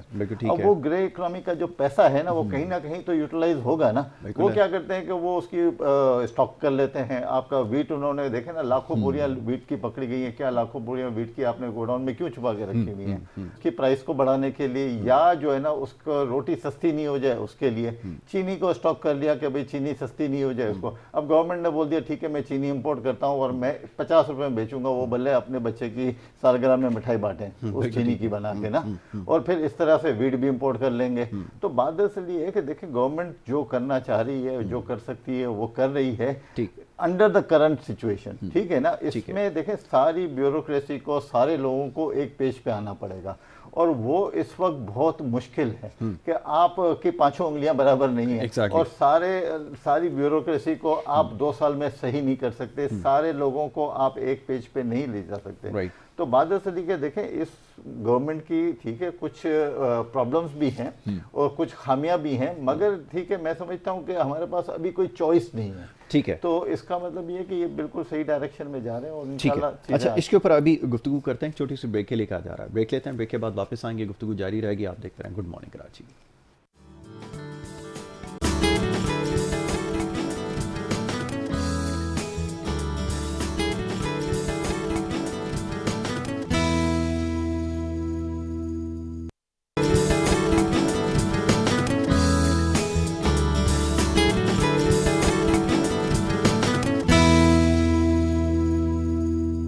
मैं आपको एक दफ़ा फिर खुशामदीद कहेंगे। ब्रेक पे जाने से पहले जी गुफ्तगू हो रही थी, कुछ बात हो रही थी जो हुकूमत की कारकर्दगी रही है 2 साल में, ख़ास तौर पे जो इकनॉमिक डेवलपमेंट जो हुई है वाक़तन ऐसा है, इसको हम डिस्कस कर रहे थे। जो नंबर्स और अदाद शुमार बताए जाते हैं, इससे पहले भी माजी में यही होता रहा, बड़ी बड़ी अचीवमेंट्स को क्लेम किया गया, बड़े बड़े नंबर्स दिखाए जाते थे, बड़े बड़े टर्नओवर्स दिखाए जाते थे, मार्केट का इंडेक्स दिखाया जाता था कि जनाब ये ऑल टाइम हाई के ऊपर है। तो इसकी वजह यही है कि हमारी ज़बरदस्त इकनॉमिक पॉलिसीज़ हैं। क्या ऐसा वाक़तन है? इसके ऊपर गुफ्तगू हो रही है। आसिफ नाम साहब, ब्रेक पे जाने से पहले कुछ बात हो रही थी, हम बात कर रहे थे डेवलपमेंट की। ये जो कॉस्ट पे प्रेस कॉन्फ्रेंस हो रही थी, मैं इसका सवाल आपके सामने ज़रूर रखूँगा, जिसको हम डिस्कस कर रहे थे कि जी कॉस्ट डबल हो रही है, इंफ्रास्ट्रक्चर डेवलपमेंट कंसिडरेशन में नहीं है, 10 साल बाद उसकी कॉस्ट डबल हो जाएगी, तो एक आम आदमी को बेयर करना पड़ेगा। क्यों नहीं इसको कंसिडर करा, ये ज़रा समझाएं। वो ये कहते हैं कि जितने प्रोजेक्ट्स हमने लगाए हैं उनकी कॉस्ट बढ़ती जाएगी, बहुत सारे मोटरवेज हैं और इस तरह के और दीगर प्लान्स हैं जो हुकूमत कंसिडर नहीं कर रही, डिले कर रही है, उसकी कॉस्ट बढ़ती जा रही है। देखिए, कॉस्ट तो बढ़ने की वजूहत भी होती हैं और कॉस्ट घटती भी है, ये नहीं है। मतलब जैसे आज से चंद साल पहले 1000 टन का सीमेंट प्लांट होता था, उसकी कॉस्ट ऑफ प्रोडक्शन कुछ और थी। आज माशाल्लाह 8-8, 10-10 हज़ार टन के उनकी कॉस्ट ऑफ प्रोडक्शन बहुत गिरी है। तो अगर आप फ़ोन देखें तो एक अजीब व गरीब किस्म का हम फ़ोन लेते थे और उसके क्या कॉस्ट होती थी। आज आप कितना बेहतरीन फ़ोन लेते हैं जो कंप्यूटर से ज़्यादा है, उसकी कॉस्ट क्या है। तो it is quite subject to debate कि जी कॉस्ट कम होती है या ज़्यादा होती है। तो I don't think so. Cost ज़्यादा नॉर्मली इस वजह से होती है, अगर आपकी गलत पॉलिसीज़ हो, इन्फ्लेशन हो, बहुत सारा हो, तब कॉस्ट बढ़ती है। वरना दुनिया में तो ऐसा कहीं नहीं देखा, कोई चीज़ आज 100 की हो, कल शायद बहुत सारी चीज़ें तो कम ही भाव पे मिल रही होती है। बिल्कुल ठीक है। तो नंबर 1। नंबर 2 ये है कि बहुत सारे, जैसे आपने फिगर्स की बात की, इकोनॉमिक्स के कुछ फिगर्स ऐसे होते हैं जिसको आप फर्ज नहीं कर सकते। मतलब आप GDP जो मर्जी दिखा दें, आप ये कर दें। सबसे बड़ी फिगर होती है आपके इम्पोर्ट एक्सपोर्ट का इम्बैलेंस, आपका रेमिटेंस, आपका ये तमाम चीज़ें हैं। ये तो स्टेट बैंक का है। बाय द वे उसमें भी आपको पता है कि उसमें भी यौन की पेमेंट को नहीं दिखाया गया था, वो बाद में हुआ था। वो इटसेल्फ बहुत बड़ा एक स्कैंडल था जो उस वक्त हाशफ किया गया। तो कि जी उन्होंने क्या फ़ोन कर दिया फाइनेंस मिनिस्टर ने कि जी आप ये ना दिखाओ, उन्होंने नहीं दिखाया, ऐसा होता नहीं है। ठीक है, रेमिटेंसेस को अचीवमेंट कंसीडर किया जा रहा है, ये भी जरा बताइए। जी बहुत सही है। और इसमें देखिए जितनी रेमिटेंस आप जितना क्रैक डाउन इस पे हवाला हुंडी पे कर रहे हैं और जिस तरीके से स्मगलिंग एंटी ड्राइव है, जो भाई भी का भी बिल्कुल सही कहना था कि ये आपकी इनफॉर्मल इकोनॉमी अब इसकी सुकड़ रही है, वो जितनी सुकड़ेगी रेमिटेंस आपकी और बढ़ जाएंगी। मेरे ख्याल में 10-20-25% ग्रोथ तो आ जाएगी। ये एक्चुअली वो रिफ्लेक्ट करेगी जो स्मगलर यूज करते थे for smuggling, under invoicing and everything. आपको मैं हैरानी होगी सुन के कि इंडिया से तकरीबन $5 बिलियन का ये खाली साटन का कपड़ा पिछले गवर्नमेंट के दौर में दुबई से घूम के आया था। अच्छा। और वो सारी पेमेंट हवाले से थी और वो इस तरह पकड़ा गया था कि वर्ल्ड बैंक ने कहीं कहा कि पाकिस्तान से बहुत बड़ी तादाद में रिमिटेंस है। उसकी अजीब अजीब थ्योरी आई कि कराची के अवाम कुछ नहीं है, वो इंडिया जा रहे हैं तो वो पैसे भेज रहे हैं। वो एक्चुअली वो ये था कि जी वो अरबों डॉलर की हवाला हुंडी की रेमिटेंस थी, जो प्रोडक्ट जो है वो दूसरे मुल्कों के थ्रू घूम के आनी थी, इस चैनल से पहुंच रही थी। तो ये अब चीज़ें शायद लोगों के इल्म में ना हो, लेकिन ये बहुत सारे काम इस तरह के और भी बेचारे शरीफ आदमी तो हिसाब ही लगाते रहे कि ये $5 अरब किया शुरू में सोचने लगते थे, लेकिन और भी बड़े सारे काम चल रहे थे। स्टॉक मार्केट के थ्रू भी बड़े काम हो रहे थे जनाब, ये भी सबको पता है कि स्टॉक मार्केट के थ्रू क्या हो रहा था जनाब। इंडेक्स आपका जो है वो अब अपसर्ज नज़र आ रही है आफ्टर अ वाइल। और शुरू में तो बड़ा कहा गया, आसिफ साहब से भी अभी पूछूंगा, असद उमर साहब कहने लगे जी इसको ना देखा करें स्टॉक मार्केट के इंडेक्स को, आपकी रियल इकोनॉमी कुछ और होती है, ये कुछ और होती है।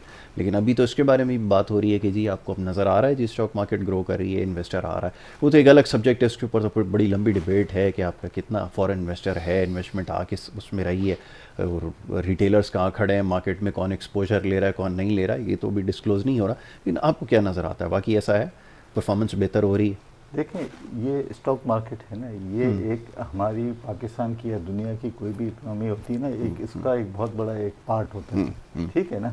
जैसे हमारे इकोनॉमिक के एक्टिविटी के सेक्टर होते हैं ना, इंडस्ट्री का एक सेक्टर होता है, फिर इसके बाद हमारे दूसरे एनर्जी का सेक्टर होता है। इस तरह से स्टॉक एक्सचेंज भी है ना, ये एक इकोनॉमिक एक्टिविटी का एक सेक्टर है, ठीक है ना।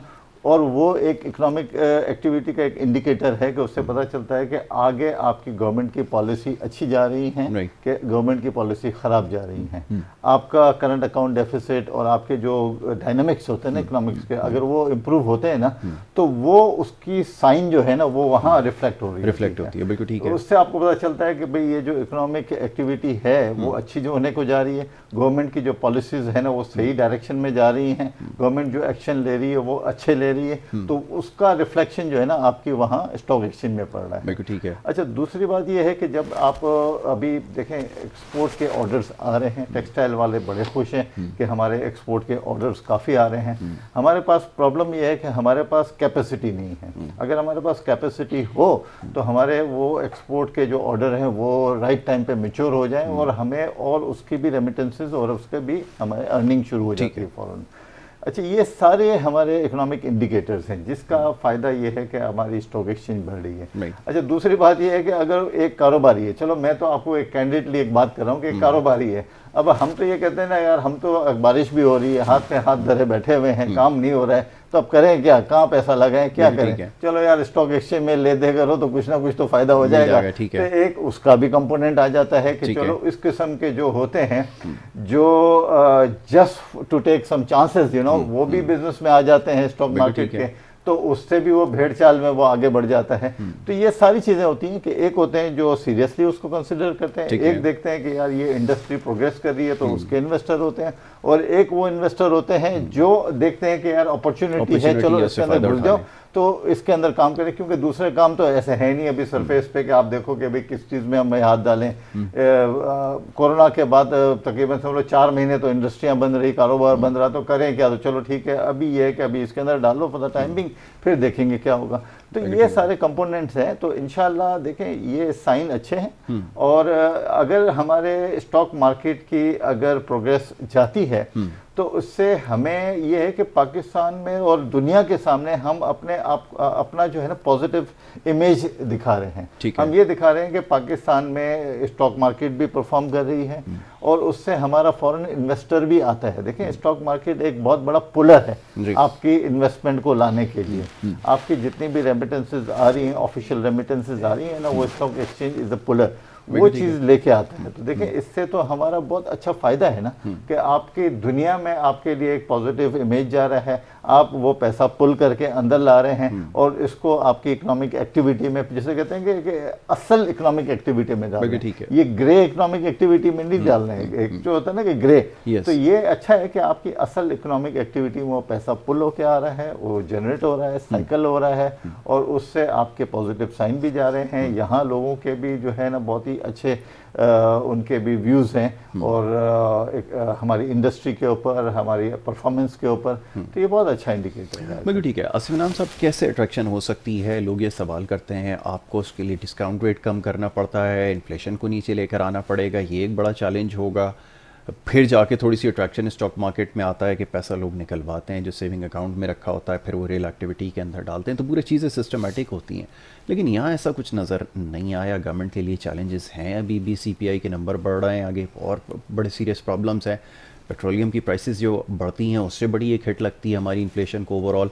तो ये तमाम चैलेंजेस तो अभी अपनी जगह मौजूद हैं। इम्प्रूवमेंट कौन सी साइड पे आपको फिर नज़र आए? देखिए, इसमें सबसे पहले तो मैं स्टेट बैंक के पॉजिटिव रोल का जिक्र करने के बगैर ये नहीं रहेगा। स्टेट बैंक ने जो कोविड में जिस तरीके से इंडस्ट्री की हेल्प की है, जिस तरीके से अगर आप ये देखें पेरोल प्रोटेक्शन का प्रोग्राम आया, तो मतलब ये अनप्रेसिडेंटेड है। और डिस्काउंट रेट को जैसे ही उन्होंने देखा कि भाई इकोनॉमी की सीवियर कॉन्ट्रैक्शन होने वाली है, बड़े एग्रेसिवली जो है वो कम किया और लोगों की तवक्को जितनी थी उससे भी बहुत बेहतर कर दिया। ठीक है, उससे गवर्नमेंट को भी फिस्कल स्पेस मिलेगी। देखिए गवर्नमेंट सबसे बड़ी बोरोवर है, अगर आप 14 के बदले 7 पे बोरो करेंगे तो गवर्नमेंट को ही सबसे बड़ी सेविंग होनी है।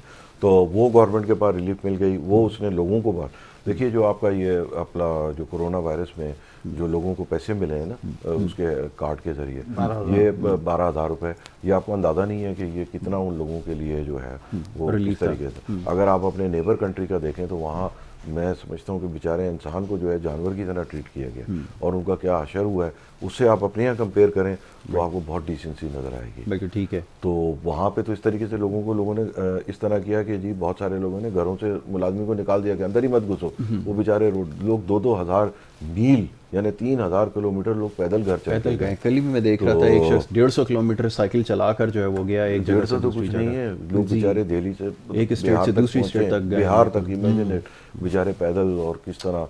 और वो यही उनका प्रॉब्लम आ रही है, जब वो रीओपन कर रहे हैं ना तो लोग आने को तैयार नहीं है। वो लोग इसलिए आने को तैयार नहीं है, हम गए और फिर बंद हो गया तो हमारा क्या असर होगा। बिल्कुल ठीक है। और केसेस वाइज भी वो कोई इतने सक्सेसफुल नहीं रहे। तो अगर आप रीजन में कंपेयर करें, इधर भी पड़ोसी उधर भी पड़ोसी, तो अल्लाह ने हम पे बहुत करम किया है। बेशक बेशक। एंड ये रिलेटिवली मतलब हम उससे बहुत बेहतर निकले। ठीक है। इन्फ्लेशन को कैसे अमेरिका का जो जीडीपी जो है वो 32% कॉन्ट्रैक्ट हुआ है। ब्रिटेन का जीडीपी बड़ी इकोनॉमीज में ज़्यादा कॉन्ट्रैक्शन आई है, हमारी तो क्योंकि इतनी कैपेसिटी नहीं है। अगर आप बाकी भी मुल्क देख लें ना जो हमारे जैसे भी हैं तो 6-8% तो आई है, उसके हमारे वी हैव फेयर बेटर। तो ठीक है, उनके मुकाबले में तो फिर भी हमें इतनी ज़्यादा हिट नहीं लगी। और at the very same time एक ब्लेसिंग है, एक समझना इंसानी सोच के लिए बड़ा मुश्किल है कि जो कोरोना केसेस में कमी आई है, बाहर वाले इसके ऊपर रिसर्च कर रहे हैं कि ये कैसे मुमकिन हुआ। सिर्फ लॉकडाउन और 2-3 चीज़ों की बात की गई पाकिस्तान में, टाइमली हुआ है नहीं हुआ एक अलग बहस है, लेकिन उसके बावजूद अब कोरोना केसेस के अंदर जो है वो कमी आ रही है। तो ये मेरे ख्याल में एक ब्लेसिंग है जिसकी वजह से आप थोड़ा सा बच गए। लेकिन अभी भी ख़तरा मौजूद है। वो बार बार थ्रेट कर रहे हैं कि अगर कोई सेकंड वेव खुदा ना करे इसकी लग गई तो फिर आपके लिए बड़ा मसला हो जाएगा, आपको उसको कंट्रोल करना है। तो ये भी तो चैलेंज अभी बाकी हैं। देखिए एक होता है ना कि जब वक्त पे आप सही फैसला करते हो ना तो उसके बहुत सारे फायदे हैं।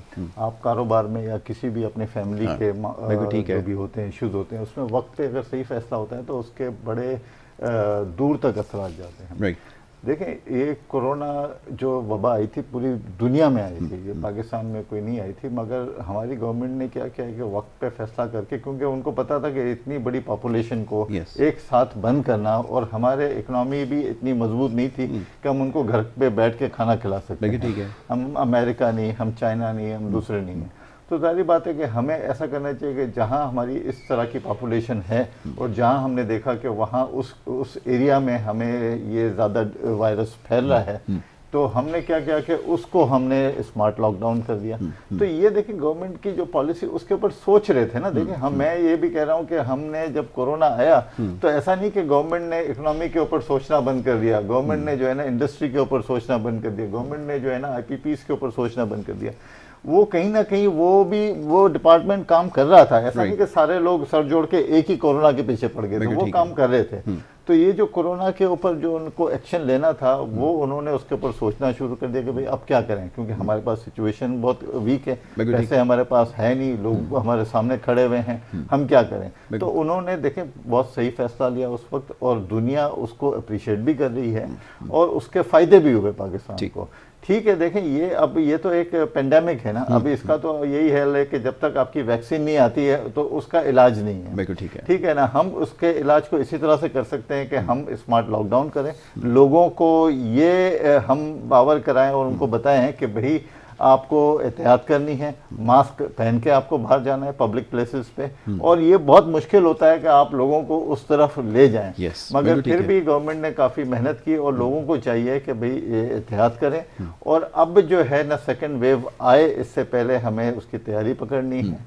और बहरहाल अभी मैं किसी से बात कर रहा था कि जो हमने एक्सपो सेंटर पे जो हमने एक स्पेशल एरिया बनाया था, क्वारंटाइन सेंटर, वो भी खाली पड़ा हुआ है ऑलमोस्ट। इसका मतलब ये है कि हमारे पास अब नए केसेस नहीं आ रहे हैं। अब नए केसेस नहीं आ रहे हैं तो इसका मतलब ये है कि बहुत अच्छी साइन है। और अगर अभी वेव आती भी है, खुदा ना खास्ता, तो अब हमारे डॉक्टर्स जो है ना उन्होंने काफी हद तक जो है ना अपनी वो एक रिसर्च कर ली है। बिल्कुल ठीक है। और we will be able to tackle it इंशाल्लाह। ये होगा। इसमें मैं एक चीज बताना चाहूँगा कि अभी आपने देखा है कि प्रेसिडेंट ट्रंप ने प्लाज्मा ट्रीटमेंट जो है वो टाउट किया कि जी मैंने प्लाज्मा इजाज़त दे दी है, एंड टू मतलब surprise of all the people and ये हमारे यहाँ 3 महीने से हो रहा है। बिल्कुल ठीक है। प्लाज्मा ट्रीटमेंट हज़ारों आदमियों का हुआ है और वो सक्सेसफुल हुए हैं जो अब अमेरिका अडॉप्ट कर रहे हैं। बिल्कुल ठीक है। And it is about 100 years, मगर उसमें मैं समझता हूँ कि हमारे बेलॉस डॉक्टर्स और जिन्होंने इसको किया, क्योंकि उसमें नुकसान क्या था कि अगर वो प्लाज्मा ट्रीटमेंट हो जाएगा तो बड़ी बड़ी महंगी महंगी दवाइयाँ नहीं बिकेंगी। एग्जैक्टली, तो ऐसा ही। वहाँ पे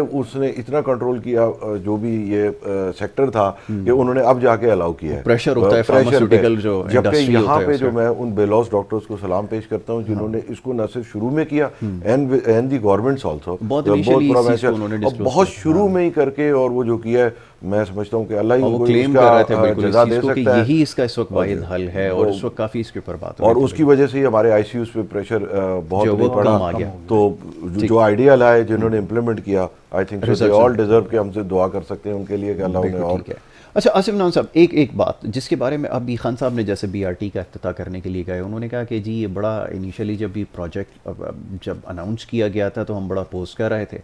जो चीफ मिनिस्टर थे वहाँ के उस वक्त परवेज़ खटक साहब के, जी ये कॉस्ट बड़ी है और बड़ा क्रिटिसिज्म का सामना होगा, लेकिन अब जब ये कंप्लीट हुआ तो अंदाज़ा हुआ कि इस तरह के प्रोजेक्ट्स होने चाहिए। फिर इसी तरह रोड्स के बारे में भी, इंफ्रास्ट्रक्चर के हवाले में जो राय पहले मुख्तलिफ थी, अब कुछ और स्टेटमेंट आ रही है। लोग ये सवाल करते हैं वो जो एक प्रोग्रेस एक नज़र आई थी, एक तो होती है कि ग्राउंड के नीचे एक प्रोग्रेस हो रही होती है, या ये जो चीज़ें सिस्टमेटिक बना रहे हैं का आम आदमी नहीं समझता। लेकिन जो आपको पता है कि डेमोक्रेटिक गवर्नमेंट्स होती हैं, सड़कें बनाना, बड़े बड़े प्लाजे खड़े करना, ये वो, अब वो इस तरफ आने की कोशिश करेंगे। लोग ये एक्सपेक्ट करते हैं कि वो कम से कम जो सड़कें बनाने का सिलसिला था वो तो शुरू होना चाहिए, जो कंसिडरेशन में नहीं था। क्या ये हो सकता है? इतनी स्पेस है आपके पास, इतनी आपकी किटी में पैसे हैं कि आप ये सब कर सकते हैं? इसमें स्पेस बनाने का मसला तो बहुत दूर की चीज़ है। हमारे यहाँ तो रोड कम हो रहे हैं। हाँ, मतलब अब जैसे हम यहाँ बैठे हुए हैं, इसी बहादुराबाद को अगर आप 20 साल पहले जाके देखें, यहाँ एक गाड़ी मतलब थोड़ी सी 20 गाड़ियाँ या 10 गाड़ियाँ खड़ी होती थी, 4 स्टोर होते थे। अब यहाँ 20 मंजिला प्लाजे। अब हर रोड का हाल देख लें, जो 4 लेन का रोड था वो अब 2 लेन का या 1 लेन रह गया है। सिर्फ एक गाड़ी की जगह के अलावा सब पार्किंग है। आप मुझे बताएं, सेल्फ सस्टेनिंग पार्किंग प्लाजा बनाने में क्या देर लगती है? उसमें कौन सा इंफ्रास्ट्रक्चर चाहिए? विल चाहिए आपको हो कि जी मुझे ये करना है। अगर आपने 20 इधर कैसे मटेरियलाइज होगा? 1 दर्जन यहाँ पे अथॉरिटीज बैठी हैं, अगले दिन जो मेयर हुआ करते थे तो आंसू आ रहे थे। अथॉरिटी पे मैं ये नहीं कर सकता। आपकी कहीं ना कहीं तो अथॉरिटी है ना, आपने उस इलाके को परफॉर्म करके दिखा देते। ये बिल्कुल गलत है तकरीबन हर शहर में। क्या आप मतलब डिफेंस लाहौर में नहीं है? हाँ, बिल्कुल है। डिफेंस और शहरों में नहीं है, अब तो मुल्तान बहावलपुर में भी है। तो ये it's just like a bad workman always blame the tool. आपने करना कराना कुछ नहीं है, एंड ऑफ द डे आपने शाम को पकड़ के कहना है कि जी ये नहीं है, वो नहीं है, मेरे पास अथॉरिटी नहीं है। ये इट्स आई थिंक अपनी इनकेपेबिलिटी छुड़ाने का ये बहुत, इसीलिए मैंने कैप्टन की मिसाल दी कि कैप्टन ठीक हो। अच्छा, there is also one proverb कि if you don't make your decision somebody else will make it for you। बिल्कुल ठीक है, ये बात बिल्कुल आपके खानदान में भी होता है। आप अपनी औलाद के सही वक्त पे डिसीजन ले ले, कोई और ले लेगा, पता चलेगा चाचा मामू ले लेंगे, कोई और ले लेगा। Exactly, मतलब करना पड़ता है। The nature will not wait for ये बात उनको भी somebody बताते हैं कि else। टाइम रिप्लेसेस एवरीवन और एवरीथिंग। वो कर देगी, अगर आप नहीं करेंगे तो फिर वक्त आपको हटा मतलब देगा अगर आप कोई ये और समझें आकर कि लेगा हम ही। ये सब चीजें निगलेक्ट करते रहेंगे और इनफाइनाइट चलता रहेगा, जैसा चला है वोंट हैपन लाइक दैट। अभी यही बात हो रही थी कि आपकी जो इकोनॉमी की बैकबोन है वही शहर है। अगर इसका इंफ्रास्ट्रक्चर ऐसा होगा, अगर ये बेसिक जो प्रॉब्लम्स हैं पानी की, सीवरेज की, अगर ये रहेंगे तो फिर आप रीजन में कम्पीट नहीं कर पाएंगे, फिर आपके लिए बड़ा मुश्किल हो जाएगा। तो अपॉर्चुनिटीज तो आपने बनानी यहाँ से। वल्ला शवर्ड, परवेज़ भाई क्या कहना चाहेंगे? देखिए, मैं थोड़ा बीआरटी के ऊपर बताऊंगा कि देखिए ये बीआरटी और कराची का जो ग्रीन बस का प्रोजेक्ट है तकरीबन एक ही टाइम पे शुरू हुआ है, और हमारा अभी तक कोई साइन नहीं है कि भाई कब ये हमारा प्रोजेक्ट ख़त्म होगा, ना हमारे पास कोई उसके ऊपर कोई हमने फोरकास्ट दी हुई है लोगों को। तो देखें, बीआरटी का प्रोजेक्ट हमने देखा, हमारे भी दोस्त हैं वहाँ, हम पूछते हैं उनसे तो यार बड़ा खुश हैं कि देखें ये सबका हक है ना कि यार आप हमारे देखें, हमारे ऑफिस पे लोग काम करते हैं, आपके भी ऑफिस में लोग काम करते होंगे, वो पता नहीं किस हालत में हमारे पास काम पे आते हैं। जिनके पास चले मोटरसाइकिल है, गाड़ी है, चलो वो तो ठीक है, चलो पहुंच जाते हैं, मगर वो भी बेचारे बड़े खतरे से निपटते हुए आते हैं कि भाई पता नहीं कौन सा गड्ढा आएगा जिसमें पानी भरा होगा और मेरी मोटरसाइकिल अंदर चली जाएगी। ये तो हमारे कराची के इंफ्रास्ट्रक्चर का हाल है। तो देखें, हमारे क्या कौम डिजर्व नहीं करती कि उनका अच्छा बस का सिस्टम हो, वो सही जो है ना सिविलाइज तरीके से जो है ना ऑफिस पे जाएं और सिविलाइज तरीके से ऑफिस से घर पे जाएं और फिर वो बराबर लाइन में खड़े रहो, उनके पास कार्ड हो, वो लाइन पे लग के अपने अच्छी सी बस में बैठें और घर पे ट्रांसपोर्ट करें और एक रीजनेबल कॉस्ट में। तो ये सबका हक है ना, सिविलाइज हक है। और हम चाहते हैं कि भाई ये सारा जो है ना सिलसिला ये सारे मुल्क में होना चाहिए। ये नॉट ओनली कि भाई लाहौर, इस्लामाबाद या पेशावर में होना चाहिए, सारे मुल्क का हक है। और Karachi being a biggest contributor to the economy, मेरे ख्याल में कराची में सबसे पहले लगना चाहिए। हमने लाहौर में लगाया ना, वो पहले कराची में लगना चाहिए, क्योंकि अगर कराची में ये पहले लग जाता ना तो आज हमारी इकोनॉमिक एक्टिविटी डबल हो जाती, और वो डबल हो जाती तो Karachi could have become the biggest contributor. मेरे ख्याल आज जो कंट्रीब्यूट कर रहा है ना उसका डबल कंट्रीब्यूट कर सकता था। हमने तो हमारी गलत कर दिया, हमने पहले वहां बना दिया। ठीक है, परवेज एच मद्रास वाला, thank you so very much, बहुत शुक्रिया, आपने हमें वक्त दिया। आसिफ नाम, आपका बहुत शुक्रिया कि आपने एनालिसिस किया जितने भी इकोनॉमिक इशूज़ से, ख़ासतौर पे बहुत सारी टर्म्स ऐसी होती हैं जो लोगों में नहीं आती, लेकिन ये जानना ज़रूरी है एक आम आदमी के लिए कि जो इस वक्त इकोनॉमी में हो रहा है। जैसे हमने कहा कि कुछ चीज़ें ऐसी होती हैं जो ग्राउंड पर नज़र आती हैं और कुछ ऐसी होती हैं जो नज़र नहीं आती, लेकिन उनको बेहतर बनाना ज़रूरी है। तो ये अब तक की परफॉर्मेंस रही है 2 साल की, जिसके ऊपर हमने गुफ्तगू की है।